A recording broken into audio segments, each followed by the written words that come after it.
Yeah, but I hadn't really got the time, to be honest. That's been the main thing, because I'm having to pull more away from the society, focus more on the PhD, to be fair, but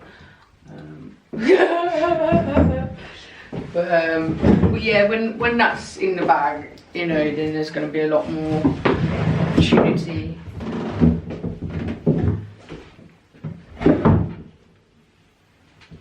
Do you want to open up, Tawonga? I like it when you open up, you know. Because I never know what we're doing. Hey. We're upside down. Whenever you're ready.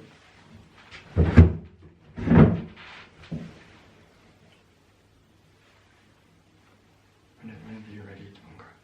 Oh, alright. Yo, welcome to Busker. No, What? wrong. Welcome to Mindscreed. I think this is like episode 5 now. Yeah. Top 5, man. Come on, we're doing this. Today we're joined by Kerry, lovely Kerry, and we're gonna talk about psychedelics, aren't we? Yeah, man. What else are we gonna talk about?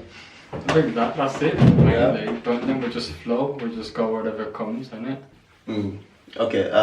Well, let's look at the court. The court says, how can we know who is the other without the R until we know who is the self?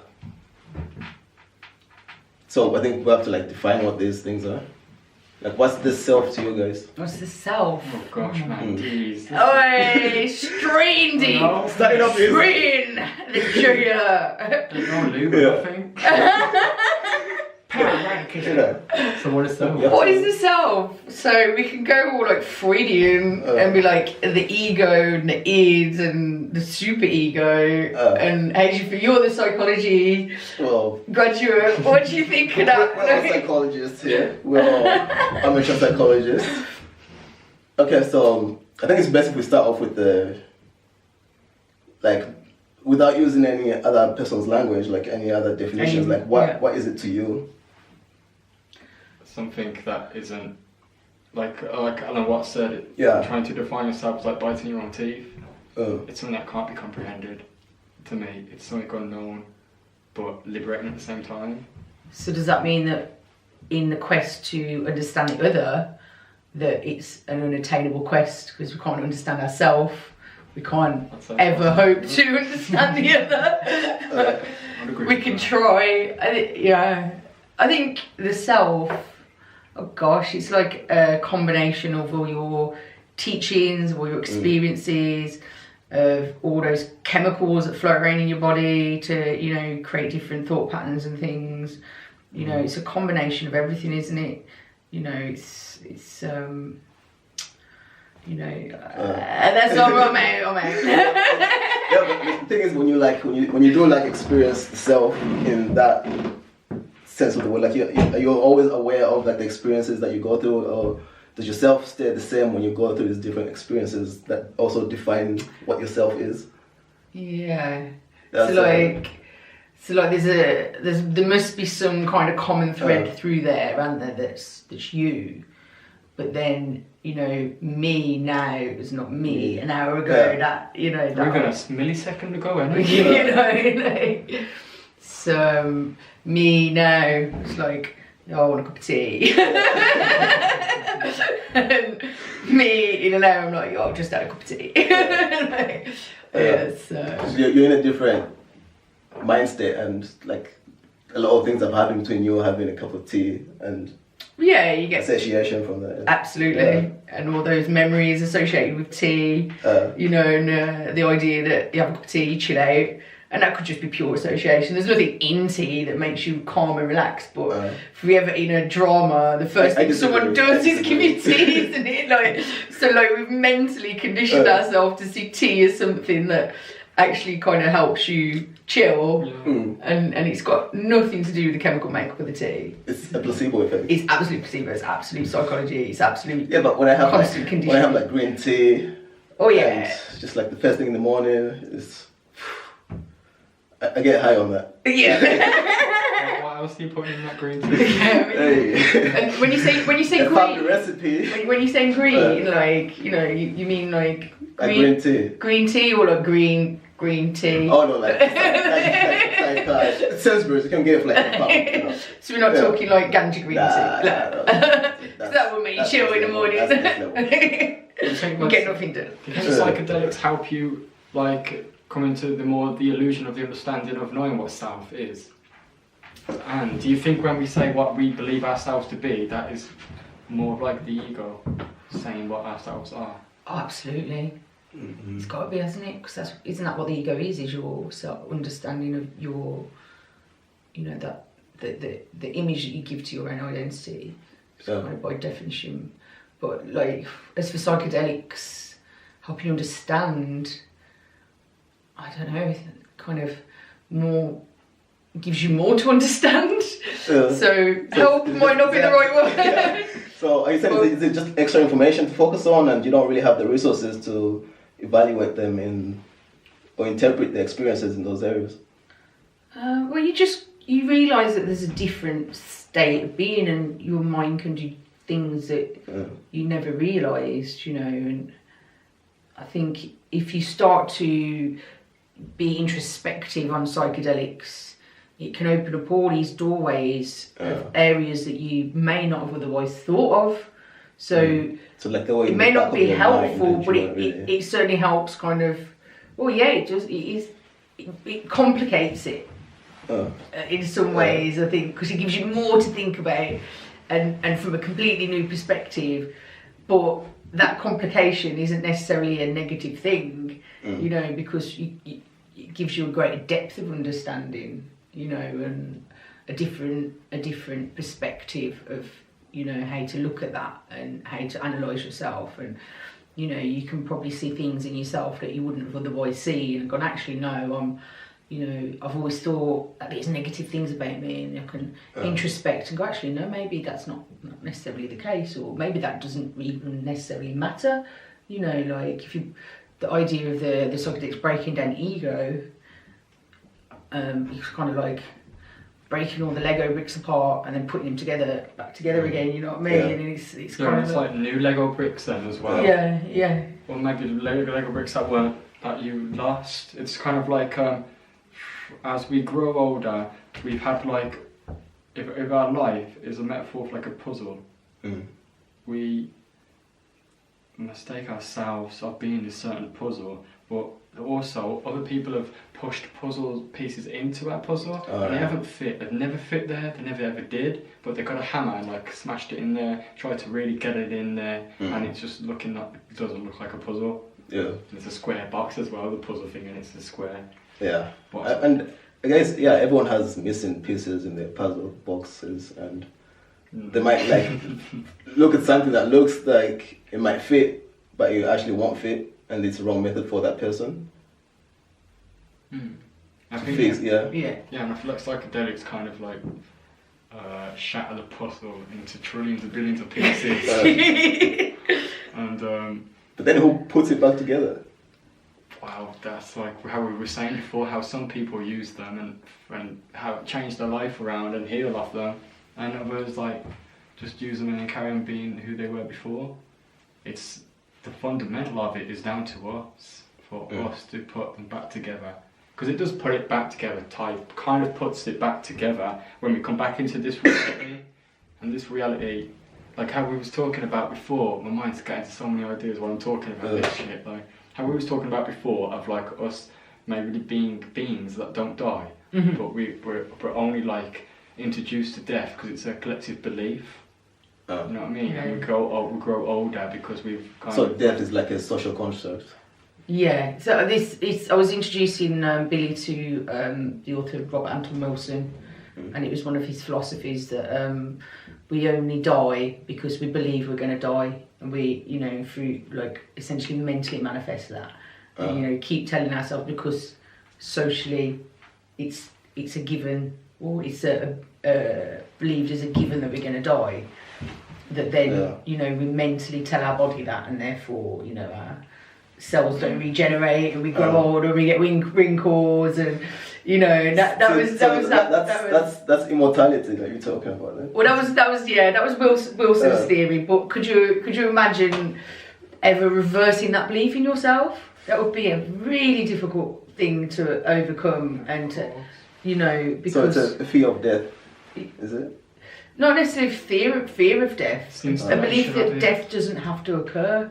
You know, that through training the mind and convincing the mind that you don't have to age, because aging comes from, you know, like the degradation of the collagen, and muscles, the ends of the DNA kind of breaking off and things. I'm not a biologist, so I don't really know what I'm talking about fully, but you know what I mean. The cells kind of, your skin not regenerating or whatever, and your immune system getting weaker as you grow old.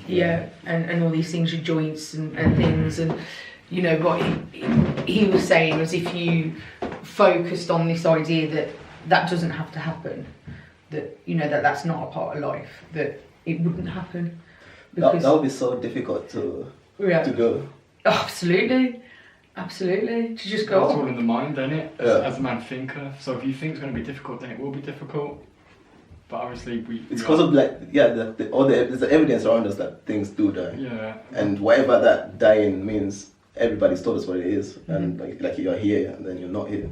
Because it's not even social, is it? It's not even just from mankind. Yeah. We will still see animals dying. We will still see plants dying. Exactly. So to then, you know, train ourselves to fully believe that man can be separate from that and can rise above that is... Can turn into the forces of the mind and the consciousness behind it all. That I am of what we apparently are. If that makes sense. Yeah, I don't know. I think I keep circling around. It sounds like a superiority complex in a way, like because we're different from animals, and we have like access to higher cognitive functions in our brains. Like we have a more evolved brain, and we. You think so? Arguably. Arguably, you know, there's dolphins that are scientists secretly down there. We haven't explored the whole ocean, though, have we? Like. Earth is a large body of water, so so would it be like just a way of coping, basically? What do you mean, sorry? Like it sounds like there's this definition of the fear of death. It sounds like a solution to the fear of death. I think psychedelics can be a solution to the fear of death. Yeah, you know, especially like compounds like DMT, and you know, there's the theory postulated that DMT is released at the point of death, and that could be linked to that whole idea of your life flashing between your eyes and that sort of thing. And I think having experienced DMT, and there's always an element of fear in a DMT trip. I think you know, well, for me, I can only speak for myself, but you know, you come out the other side and you can see how beautiful that experience was, and the fear even being part of that, you know, that can kind of put you at ease with the idea of death and going, actually, you know, it isn't anything to, if the theory's right and that is really what happens when you die, gosh, what am I scared of? I'm not running to like get there. I'm not about to jump in front of a train just to experience that, because that's you. I'm not scared. You know, but the idea of getting, you know, getting there incidentally, you know, is not as fearful. It's not as concerning as it could be. You know, otherwise, I think certainly my DMT experiences have helped with that. Because DMT is hard to fight against, isn't it? Like you can't really.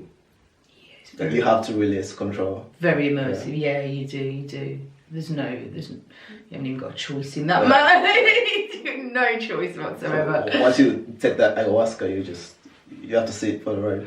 Ayahuasca's a little bit different, because although it is DMT that's doing the work, I think because of the monoamine oxidase inhibitor and how the experience is kind of spread out over hours rather than condensed into that like 10-15 minutes.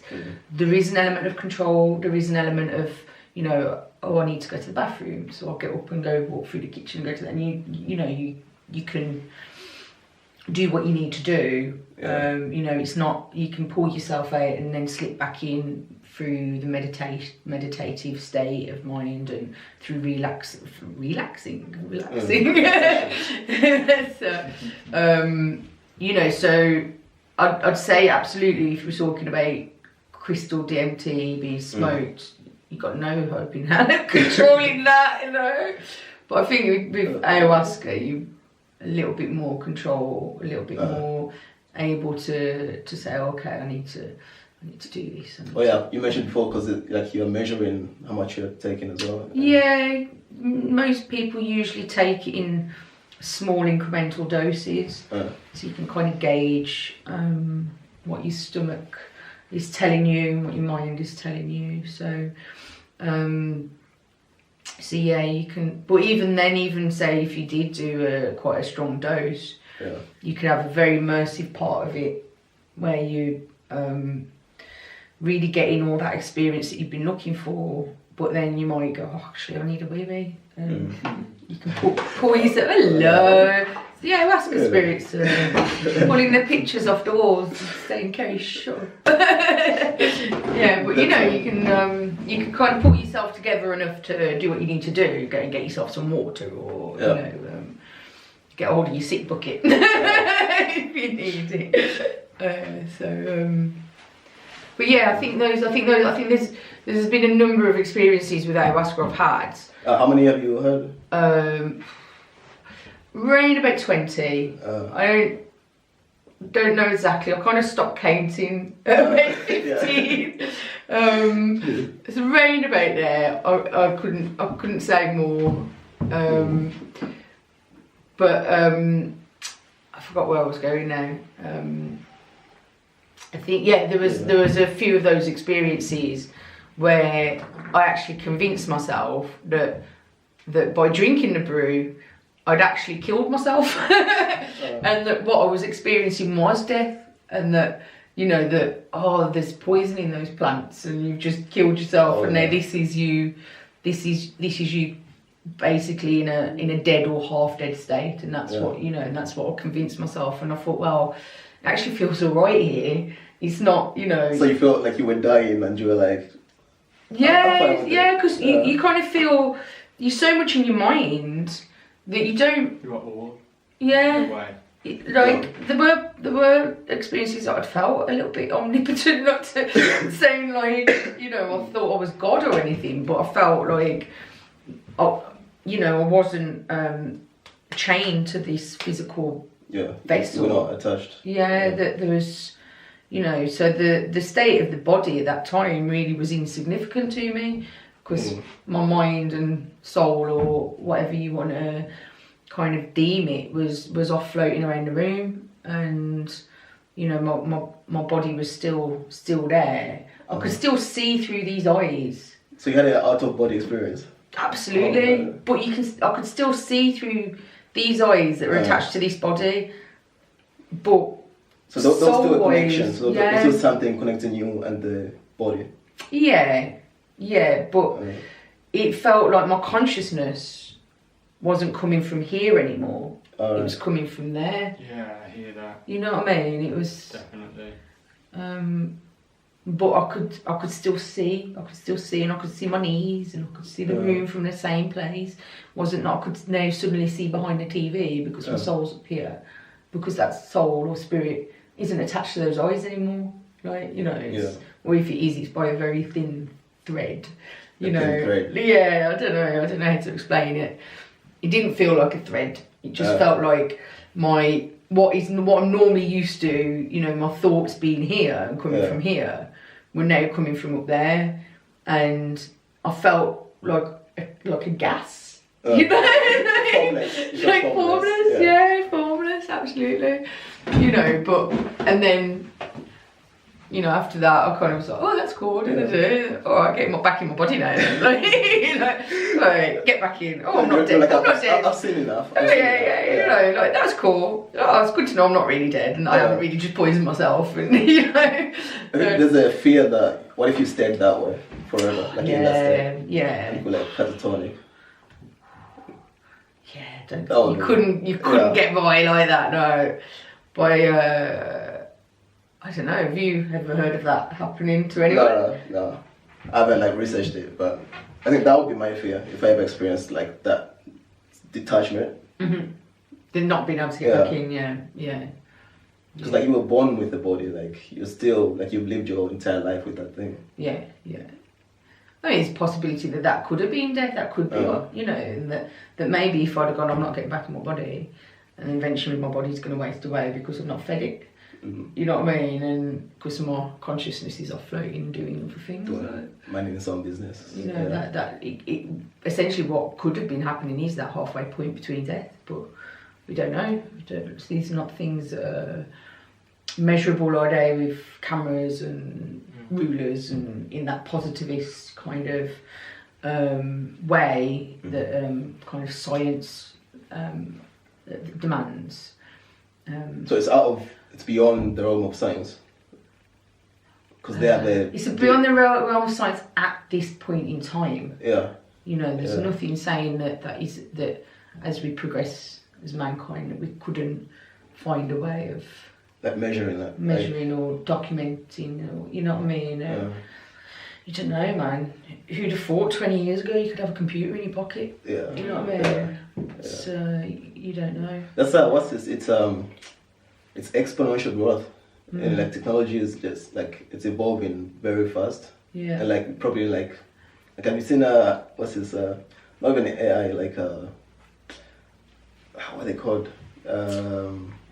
Google glasses? No, it's they do use the Google ones as well. But like the augmented reality. Yes, it's a form of that, but it's different. It's called what's it called? With the Oculus. Oculus Rift. Oculus, yeah. So like they show it's basically like an immersed 3D environment type thing that you're immersed in. Yeah, I've used them. It's crazy. I've used like the lower version of it. I'm using it. Oh, it's crazy. It's so crazy. Amazing, so it's so messy with your head. And it's like, you know that you've not taken drugs then, you're like, right, I'm totally sober and I put these goggles on.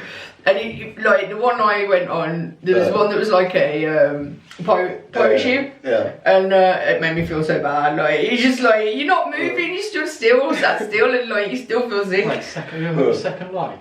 Yes. Imagine that, like in the future, it's just real fat human beings sitting on their couch, and that's how they live in a second life. And we're all hooked up to these like computers and everything, and that's how we get fed through it all and shit like that. It's like we don't even move our vessels. We just stay there inside there. Dystopian, man. Oh my god. So would that be dystopian? Say like you were proper. Is it not dystopian? It's like one step further than the Matrix, isn't it? Like it's the Matrix, but instead of being like these batteries in pods with just fat caked potatoes. So we don't have a function. We don't have a function.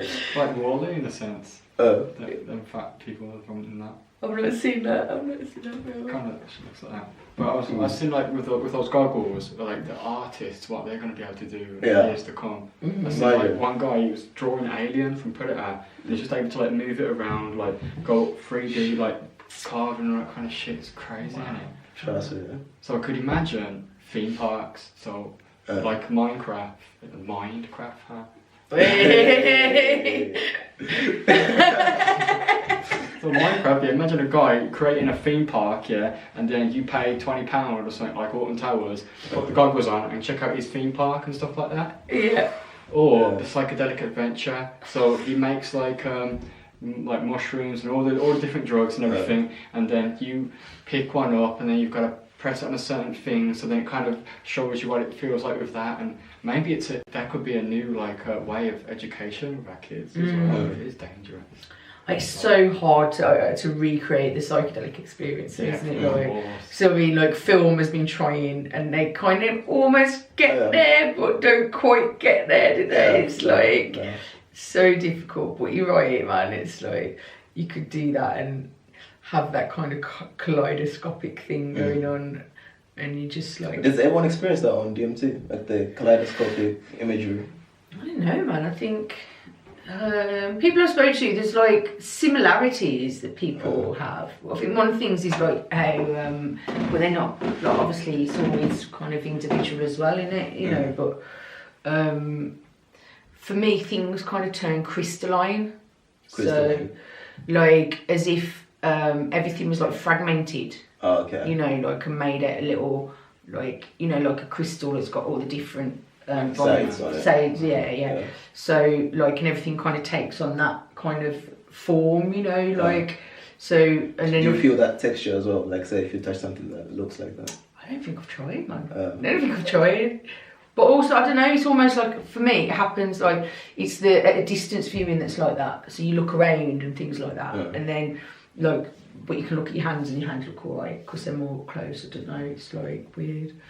But then other times it's been different as well, you know what I mean? Maybe depending on the dosage or... I can't say I'm that much of an expert on crystal DMT because I've not done that as much as the ayahuasca. But the ayahuasca is like a little bit different. Yeah, because I was just wondering, like, are there like any themes that seem to repeat themselves in the experiences of, like, a lot of people? Like, most people make, or I've heard that most people make like beans. Yeah. On mushroom trips. Yeah, I can't say I've had that with mushrooms. I think it's so unique, isn't it? Like, it's unique to the individual and unique to the drug and unique to the time that you're doing it and how you feel at the time. So setting. And the set, yeah, exactly. And even the lighting would change it and, you know, that sort of thing. There's a certain flavour, I think. Do you think that, Billy, like, to different psychedelics? Different they have, like, there's a flavour you can kind of go, yeah, that... I know that's acid, or I know, yeah, this is definitely mushrooms, or, you know, and there's a different flavour to ayahuasca than there is to DMT, even though essentially it's the same chemical compound that are having the effect on your body. There's a different flavour to it, there's a different flavour to the visual experience, and you don't always get visual experiences, do you, with psychedelics, you know, sometimes you'll just get that little kind of aura on things. You know, like, it's like everything has like a couple of 8 lines, like, and that might be all you get. And then other times you might have a full-blown, like, animated bloody circus in front of you or something, you know what I mean? Or, like... I think it's best to close your eyes, you know? That's where it's all at. That's where the real shit are they different hallucinations or experiences? And visuals? They're a lot more vivid and more depth and powerful and beautiful. I feel like you're wasting it if you're opening your eyes and you're looking around. For your first time, it's alright, because it's new to you and you're like, oh wow, this is so beautiful and pretty. But, like, if you want to go in deep, you just keep your eyes closed. You're in a pitch black room, no music, nothing, and you just... Yeah. I know, because some people feel a need to, like, go somewhere visually stimulating, like a park or the forest, something like that. Yeah, nature's always good for psychedelics because it's just got the right kind of. You always feel good in nature, don't you? You know, and that's what the setting. It's ideal. Unless you've got loads of dog walkers that are going to be interrupting you all the time. Like, no one needs that. And I feel like in nature there isn't much to really trigger your mind, much like to implicate and distract and inject like things upon the brain and the unconscious. It's kind of just growth, inspiration, creation, love, unconditional love. But then again, it's all subjective because someone could look at a leaf and think, oh, this shit, it's Jack the Ripper. When another person could look at it and be like, oh wow, the flower of life. I found it's a tree of life, the golden ratio. And then someone's there like, we're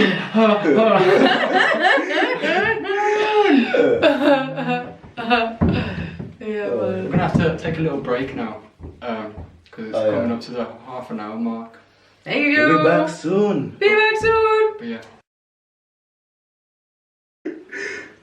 Right, so can you talk about what you actually do, your society, how you founded it? Okay, so 2 things really to talk about, isn't there? There's a society and there's the research I've been doing. So at Birmingham City University? No, not Birmingham City University. This is where I work, actually. Oh, sorry. Cut that out. So I'm with the University of Cumbria, and I have the absolute privilege of being able to study Amazonian shamanism, but in the UK.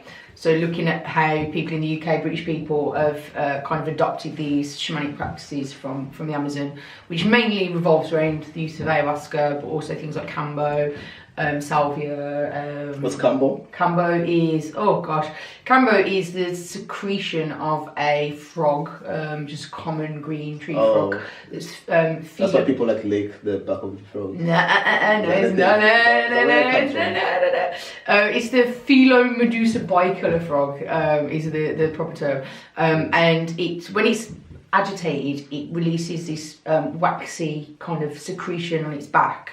And then what the shaman do is they use that actually for as a vaccination sort of thing. It's got peptides in it that boost your immune system, and they use it to treat malaria and things like that. And they administer it by if you were to eat it or put it in your mouth, you'd die basically. But what they found remarkably, I must say, because bearing in mind now.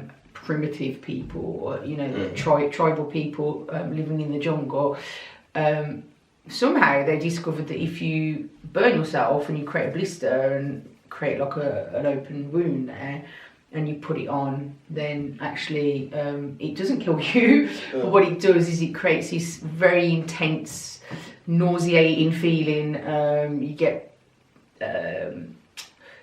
blood pressure kind of goes up, you get really warm and feel really sick for about 10-15 minutes, and then you feel like you've done 10 rounds of Tyson, and then you have a bit of a chill, have a bit of a nap maybe, have a bit of a nap maybe, and then you come around and you actually feel really good, and you feel... Who was the first one to discover that?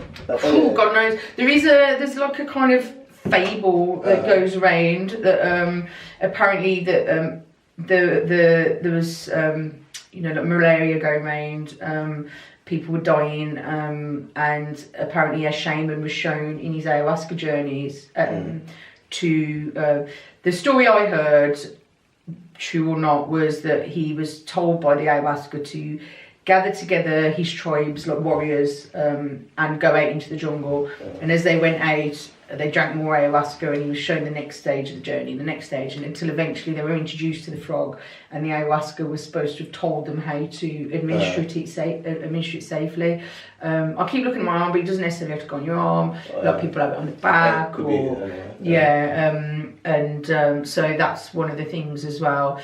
You can check out Bruce Parry did an episode of his tribes where he did it, and he goes and poops himself in a bush, which is quite amusing. But and Voice did a thing on it as well.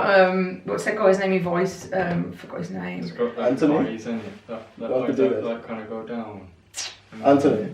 I don't know his name. The guy, he's got black hair. Black hair, big eyes. I think so. So not really big eyes, like droopy eyes. Droopy eyes. Might be a different guy. I can't remember his name, but they did a thing on Voice as well about it, and they were trying to say on there that it was psychoactive, and he went into the jungle and did it, and he was claiming that he was tripping, but he's talking out of big bottom really, because it does not make you trip. It is not psychoactive at all. It maybe makes your vision go a little bit blurry, because your head swells up a bit and your lips can swell up and stuff. So the high blood pressure and stuff. Yeah, probably. So. But sorry, that was a digression from like. Yeah, sorry. So that's part of my research, and I've been interviewing people in the UK that have been doing that, and I'm currently writing that up at the moment. So hopefully have that ready to submit for around about December time. And then hopefully any publishers out there that might be one, to have a look at publishing that for me. That would be one of the aspirations. And then in this journey, somewhere along the line, a gentleman called Stephen Reed, a couple of years ago, set up the Psychedelics Society, which is based in London, and he had like a big launch event and saw like hundreds of people turn up, and it was really, really impressive what he did. And I didn't get to go. Being in Birmingham, it's a bit of a jaunt down to London all the time. But what he did is he put out a call on Facebook, and he said, "Does anyone want to set up a regional group?" And I was like, I could do that, yeah, man, like, you know, I could do that. So got in touch, had a chat, and he was like, yeah, you think you're saying like the right person, and shared his like marketing material with me and stuff, and then we went and we launched. It's about just over 2 years ago now. We launched, yeah, we've been going ever since. Have monthly talks every third Thursday of the month at Cherry Reds. In Birmingham. Wait, In Birmingham, yeah, in town, not Kingsley. Are they committee meetings or are they like? Well, we have both. We have both. So we have committee meetings as well for anyone who out there that might want to get involved with society, want to volunteer some of your time. We have committee meetings on the first Thursday of every month, also at Cherry Reds on John Bright Street, and where we do all the kind of organising and background stuff. We are very close to registering ourselves as a charitable interest organisation. So with that, we hope to make some funding bids to get some projects off the ground and stuff. But for, you know, keep us ticking and keep people interested, we do the talks on the third Thursday. And we have all sorts. We have some that are very academic. We have some that are not so academic, that might be more spiritual. We cover everything from the culture to the law, safety, philosophy.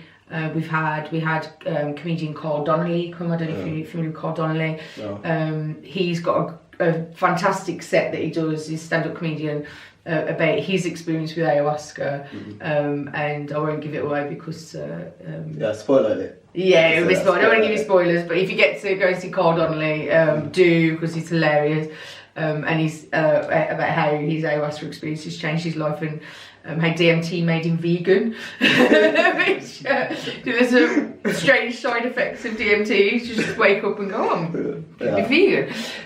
So yeah, that's kind of what we do. Our main kind of, with the Psychedelic Society, the main three things we're about is educate, research, campaign. You know, we come together because we feel that the current legislation around psychedelic drugs is dangerous.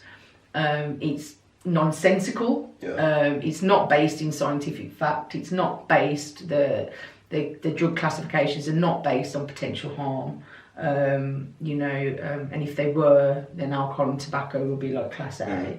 You know, they're not. You look at Professor Nutt's harm scale of different drugs, and psychedelics are quite low on that spectrum. And he had, I think, 7 different markers of harm that he looked at, from social harm, physical health, mental health.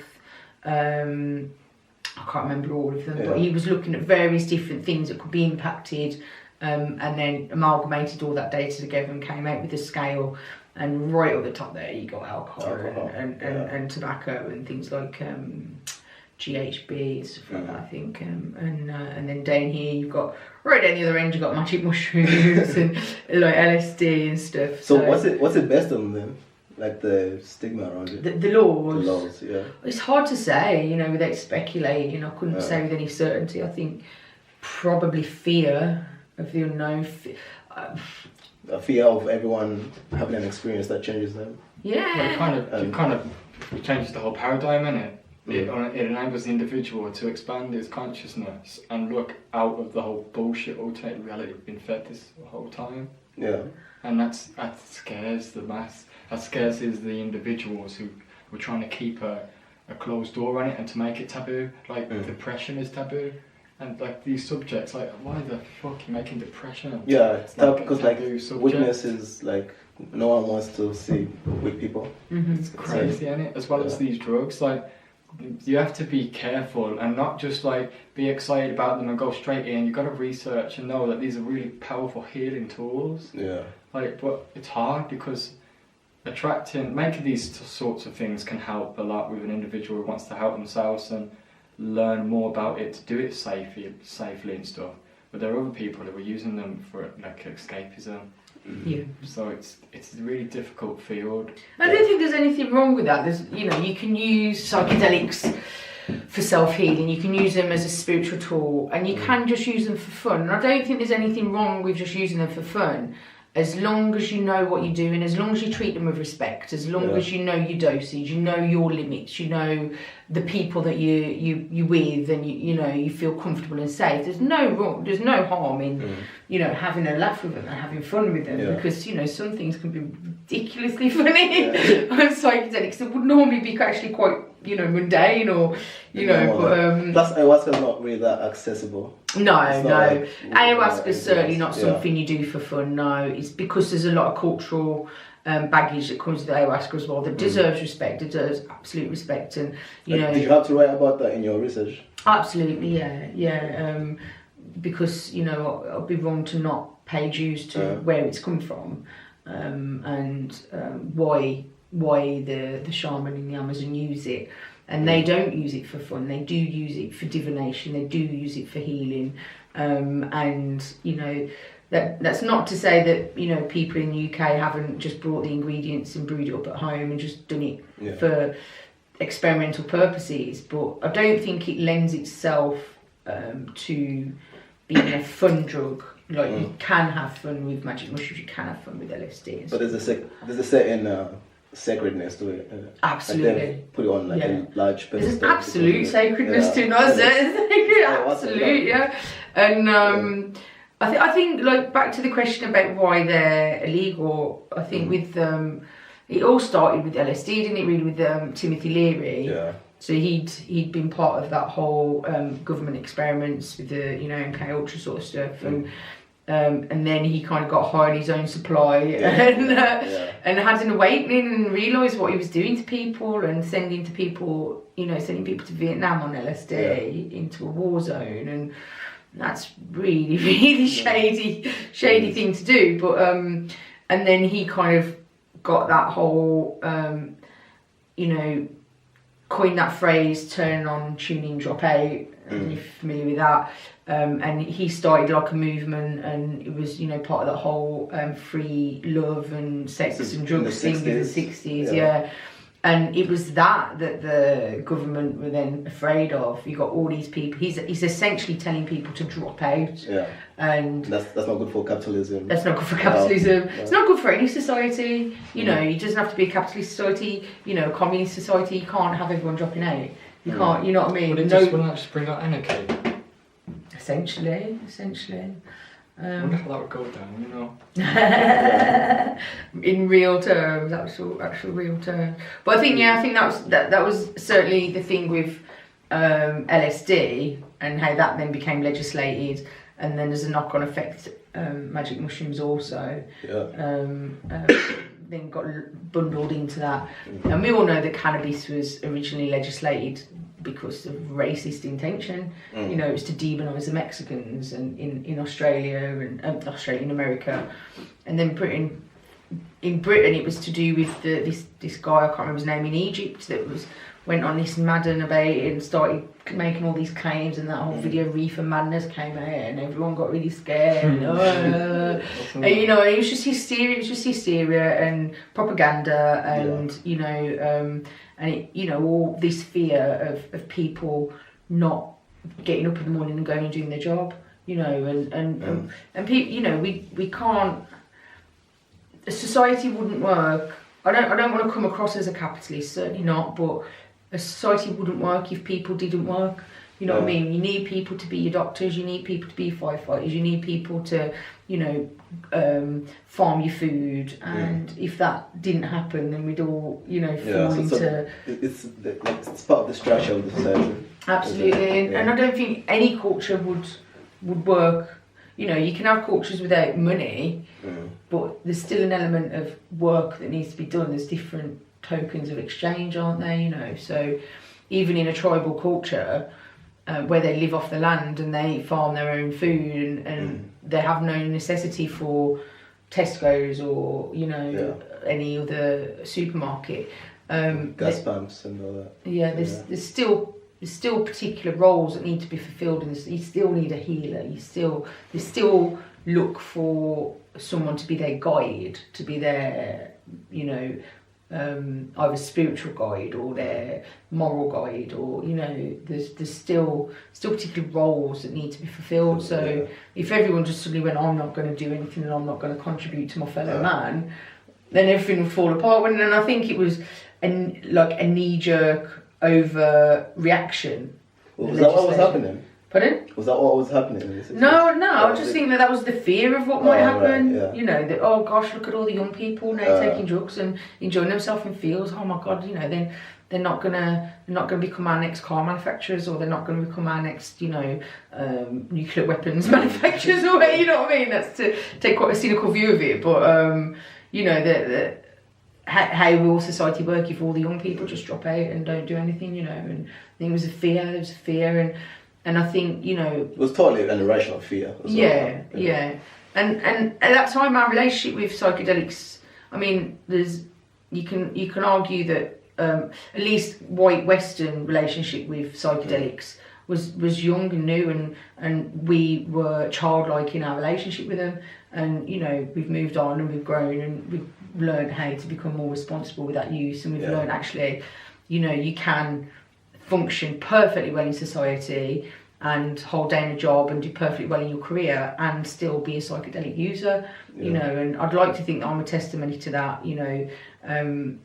being on a PhD course and having a job in a university, and being a contributing member to society, doing charity work and things like that, and so I think both the government and the users back in the 60s, we had a naive, a childlike reaction to them, but both different ways, you know what I mean? So the government didn't see the healing potential of the... Obviously not, they just saw the drugs, shit, people are like, look at them monging out in fields. Excuse that term, that's not a nice term, but look at those guys dribbling or smoking pot, you know what I mean? And get to work. It was a threat to... People are always scared of what they don't know. That's the heart of racism, isn't it? It's like it's the heart of all ignorance, and people fear what they don't understand. So I think, as much as I don't like it and I don't like the legislation, it was inevitable. But I think we're also at a stage of history now that we can overcome that. We can show that actually we've matured, and our attitude and understanding towards psychedelics has matured, and we can see that in terms of toxicity, they're not dangerous. In terms of kind of people ruining their lives for them, it doesn't happen. And very, very rarely happens. And people, you get people that are addicted to cannabis. You get people that are addicted to alcohol. You get people that are addicted to speeding down the motorway. You're not going to ban cars. You get, cars kill people every single day. They don't ban cars. Psychedelics don't kill people. Yeah, I think things are changing though. I think people are getting more information now, especially because of the internet as well. Yeah. And because of shamans like you guys, coming to these societies where it's not really as common. Yeah. And I see like therapeutic centers that should open up, like how they have like leisure centers or whatever like that. It should be like that in the future. Like you should be able to. I'm so glad you mentioned that. Somewhere. Yeah. I'm so glad you mentioned that, because that happens to be one of the projects that Psychedelic Society has in mind.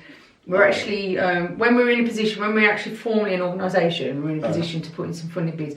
What we want to do is set up like a phone helpline for people, and obviously you've got things like Frank, talk to Frank, and who talks to Frank? Nobody talks to Frank. You know that Frank is run by a group of people. I mean, it's a very, I don't want to dismiss the service completely, but primarily operate by people that haven't had the real life experience. And that will be the difference with us, that we will have people on the phone that aren't going to judge, that aren't going to criticise, that aren't going to tell you what you should do and what you shouldn't do. But we'll be there to talk you through if you've had a bad trip and you're scared, or you know what I mean, that you can give us a call and say, I had a really bad trip last night and I'm worried, and you can have a chat and kind of help that person unpick that experience. But coming from people who have genuinely experienced these drugs, that have, you know, that are not against them, that don't have that, you know, that so that the person at the other end of the phone can actually trust us and actually trust that we really do know what we're talking about. So that's one of the big ambitions that we got at the moment. Well, when I said it's a small ambition that we got at the moment, we want to grow past that, but it's one of the first things that we want to get off the ground once we're a formal organisation, is that kind of that helpline, and also letting people know what drugs you can mix and what you can't mix, you know, because what, you know, is it sensible to get drunk first and then drop a trip? Well, it might not kill you, but it's not really the best idea in the world. I feel like alcohol sometimes makes you want to mix other stuff as well. Yeah. But yeah, I'm already drunk. Get overconfident in you, and like, oh, I could do anything, like. But you know, that's kind of one of the things that we want to do. And then maybe as like, there's some really promising research going on around the therapeutic uses of psychedelics. MAPS in America. MAPS, stuff that Ben Sess is doing, stuff through the Beckley Foundation. You know, and I think we will see, you know, in the next like 5 to 10 years, that it will have gone through all those medical tests that are required, and you know, people can, you know, will be able to become licensed psychedelic therapists. We, you know, the Psychedelic Society of Birmingham, we want to be there with that. We want to be able to provide that, and we want to, you know, be able to. So you're not then just dealing with people who've had bad trips. You're dealing with people who've had bad lives. You know what I mean? They use it for cancer patients as well, you know, don't they? Like mushroom trips. Oh right, yes, yeah. I think MAPS have been doing. I'm not sure who's been doing it. I know that MAPS have definitely been doing the post-traumatic stress disorder stuff. Yeah, with MDMA assisted therapy. Yeah. As well. I think their focus is more on the MDMA stuff. At the moment, like. Yeah, the LSD stuff's and the magic mushroom stuff's going on here with Professor Null, Imperial College. They're doing a lot of stuff, and so it is really promising. And you know, the whole idea of kind of, you know, you have talking therapy for something like depression or post-traumatic stress disorder, and it can sometimes be very difficult to build up a rapport with that therapist, or even if you do trust them, to really open up to someone you don't know that well. And you know, psychedelics will dissolve that fear and allow you to start bringing up things that therapist needs to know in order to help you.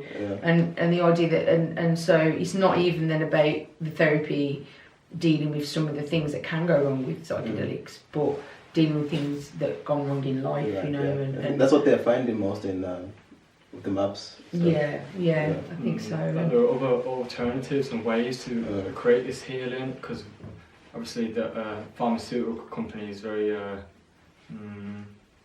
it's this way or the highway, and shit like that, and it's like like some of the stuff, like I don't really agree with it. It's all about money. True. I mean, I think that if you're depressed, you should get some antidepressant pills, because for some people they actually respond to that and it actually helps them. But I don't really agree with the use of just relying on like medicine in mental health disorders. Yeah, like that. I think if you need that help and you need, I mean, I'm someone that has taken antidepressants in the past, and I went for a long time completely anti-psychiatry, anti-pharmaceuticals, and believed that there was a natural cure for everything in the world, and I got diagnosed with diabetes. And when you're in a position like that and you go, actually, you know, there is no natural treatment for this that we know of at this time, and I now have to live a life with pharmaceutical medication.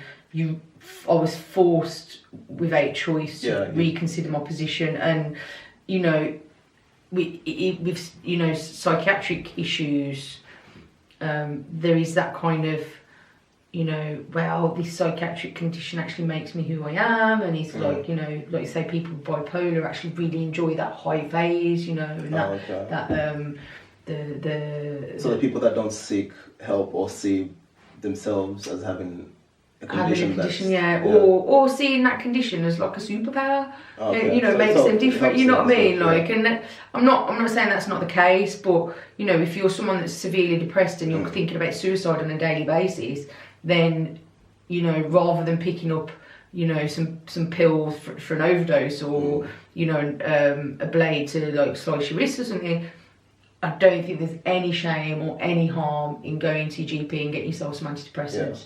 Because they certainly helped me through a period in my life. They were very, very difficult to get off, very, very difficult to wean yourself off, and you really do have to take it slowly coming off of them because you crash and you get head pains and things like that. And I think that's one of the things that makes people kind of fearful of them and the side effects, reluctant. Is the side, absolutely, because they are addictive. But sometimes some people do just have to press pause on their emotions and just go, right, I can't deal. I know my state of mind is because of my situation, but while I'm in this state of mind, I can't change my situation. And those pills can just help you press pause, deal with what you got to deal with, change what you need to change, so that you then come out the other side a little bit more level. Otherwise, you can just spiral. So I'm absolutely not anti-psychiatry in the slightest, but I think Billy's got a point. There is a tendency to over-medicate. It's very easy for a GP has 10 minutes with someone, if that, and so they haven't got time to sit and pick apart what's really going on with you. It is easy for them to just go, here's a script, off you go. And counselling, talking therapy, things like that, there's massive waiting lists, very hard to get onto, and people have very different experiences. That counselling, essentially, a counsellor cannot tell you what to do. Cannot. All they can do is listen. So there's a limited amount of effect that's going to have on someone. They're there to help you help yourself. And just to be a listening ear.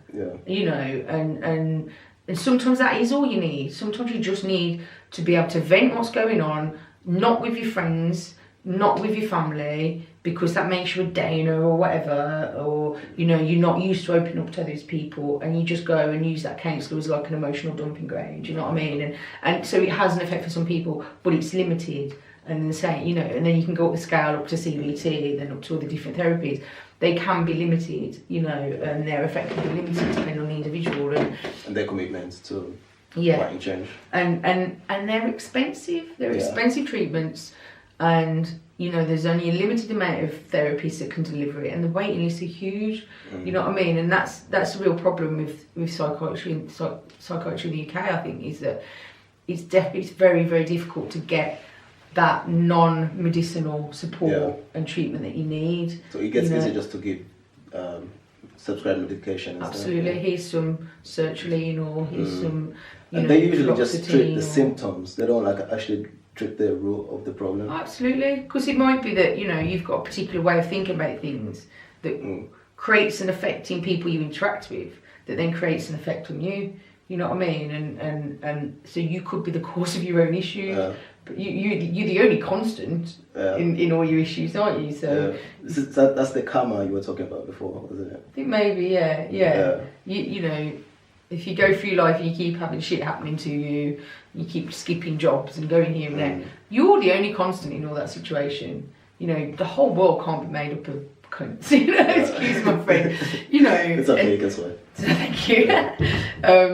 But so you need to kind of introspect, and you're only going to get that through really good therapy. You're not going to get that introspection really through medication like that.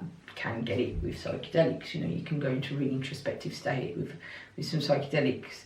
But I think it's there's it's figuring out the circumstances, isn't there?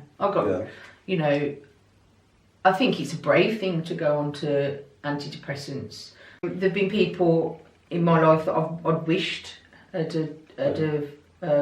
taken not taken something, gone and got themselves some antidepressants because because they ended up hurting themselves, and maybe pressing pause on those emotions for a bit would have prevented that from happening.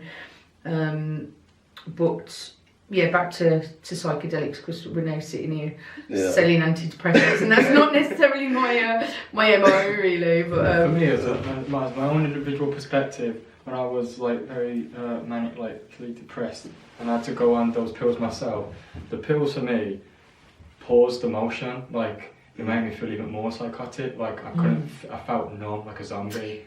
Like I had no emotions, no nothing. I couldn't think properly. I literally felt like I was on a trip. My eyeballs would go dilated, shit would go vivid around. Wow. I'd have more suicidal tendencies.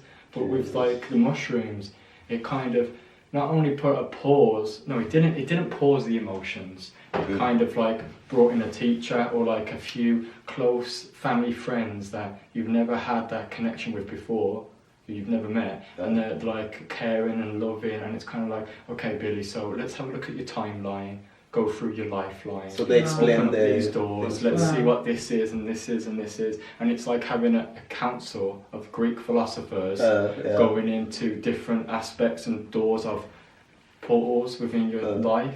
wow, That's what they were like amazing, for me. amazing. But I don't feel like the man-made medicine did that for me. It kind of just made it worse, I guess. Yeah, because it's not psychoactive as well. That's I remember like when I was on the antidepressants, someone stole my bike, and normally I'd have been devastated and I'd have been angry and I'd have been crying and and like you said, I didn't feel anything. I just went, oh, so that's happened. And that felt incredibly bizarre. I was aware that wasn't They don't right. feel like a psychopath or something. Yeah, They don't have emotion, do they? Yeah, exactly. Yeah. It was. I was like apathy. It felt. I knew it wasn't right. I knew it wasn't right, and I thought to myself, I thought, Jesus Christ, what happens if someone I know dies? Yeah, I know. And I don't react. You can't really react on nothing. You know what I mean? Like, because our emotions exist for a reason. Yeah. You know. They help regulate our behaviour as well. Yeah. And it just made me blur speech and everything. I couldn't talk or like nothing. Like I couldn't function. That's some nasty shit. That's not good. And I said to the doctor, like, I don't like them. They're like, I don't like them at all. I want to lower it down. And then she went, all right, we're hiring it up. And I was thinking, did you just listen to what I said? Why are you doing it? Yeah.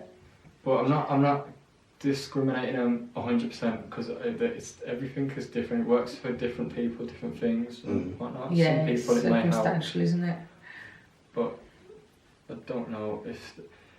Before you diagnose yourself with depression, make sure you aren't surrounded by assholes. Look after yourself, exercise, meditate, do yoga, eat healthy. There are many things you can do. There is no such thing as a magic happy pill that's going to sort out all your worries. No, even though it's called a magic mushroom, it's not going to sort out your worries for life. It's going to just give you a little, maybe a kick up the arse sometimes, if not a hug. And let you know that everything is alright. Yeah. Every little thing. Yeah. If anyone's got anything last to say, we'll shut down on that because we're going over time. Okay. That's alright. Thank you for joining us, everyone. Hope you enjoyed that. Yes. Check out the Psychedelic Society Birmingham Facebook website. We're gonna have all the information in the description. So like and subscribe. And thank you for coming, Kerry. Thank you for having me. You're welcome. Cheers.